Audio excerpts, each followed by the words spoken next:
Hello everyone, আপনাদেরকে আজকে নতুন একটা সালাদ শেখাবো। জানি না এটা হয়তো অনেকেই জানেন, আমার কাছে নতুন, আমি নতুন টেকনিকে করতেছি। কারণ ফেসবুক পেজে একটা ভাইয়া থেকে দেখছি। এই যে এটা হচ্ছে খিরা কেটে নিয়েছি, 2টা টমেটো কেটে নিয়েছি, পেঁয়াজ কাঁচামরিচ আর হচ্ছে এই যে বিলাতি ধনিয়া পাতাও কেটে নিয়েছি।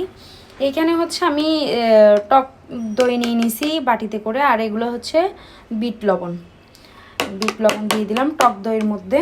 আর দিয়ে দিচ্ছি এই যে আখের গুঁড়ো, এটা চিনি দিয়ে দিচ্ছি আমি 1 টেবিল স্পুনের মতো করে দিচ্ছি। এই যে 1 টেবিল স্পুন। সুগারটা হচ্ছে আপনার চয়েসের উপর ডিপেন্ড করে। এটা দিয়ে আমি এখানে সরষের তেল দিয়ে দিচ্ছি 3 টেবিল স্পুন, এখানে 1 টেবিল স্পুন পরিমাণ। আচ্ছা আমি আন্দাজ করে দিই, আর 1 টেবিল স্পুন দিই, শেষ। এখানে আর কিছুই দিতে হবে না। এখানে হচ্ছে আপনি যদি কাগজি লেবু, যে ফ্লেভারযুক্ত যে লেবুটা আছে, ওই লেবুটা যদি পান থাকে আপনার বাসায়, আসলে আমার বাসায় নাই, ওই কাগজি লেবুর চামড়াটা হচ্ছে গ্রেটার দিয়ে গ্রেট করে চামড়াটা দিলে পরে লেবুর রসটা দিলে, একটা লেবুর রস আলাদা করে দিলে এটার ফ্লেভারটা অনেক ভালো হয়। যে সালাদটা আলাদা কেটে রাখলাম আর এটা আলাদা করে নেবেন টক দইয়ের এই মিশ্রণটা, এটা অনেক ভালো লাগে খেতে, অনেক মজা। তো এই যে আমি টক দইটা ভালো করে মিক্স করে নিছি, দানাটা গুটাইয়ে নিছি, একটু টেস্ট করে দেখি। এখানে বিট লবণ আছে, মুখের মধ্যে লবণটা একটু বেশি লাগতেছে, সরষের তেলের ফ্লেভারটা লাগতেছে ভালো, বাট এটা যখন লবণটা আপনার কেটে যাবে যখন এটার সাথে মিক্স করে খাবেন।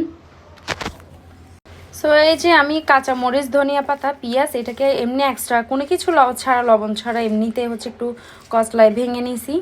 এরপরে শসা, টমেটো এগুলো একটু মাখাই নিচ্ছি। এই যে আমার সালাদটা মিক্স করা শেষ, শুধু সালাদটাই মিক্স করছি, এখানে মরিচ মশলা কোনো কিছু দিনে, সরি কাঁচামরিচে দিছি, কোনো কিছু দিনে লবণ টবণ।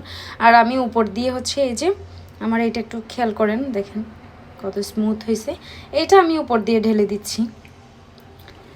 আসলে আমি এখানে টক দইটা বেশি নিছি, আপনারা চাইলে আরও কমাই নিতে পারেন আপনাদের ইচ্ছা অনুযায়ী আর কি।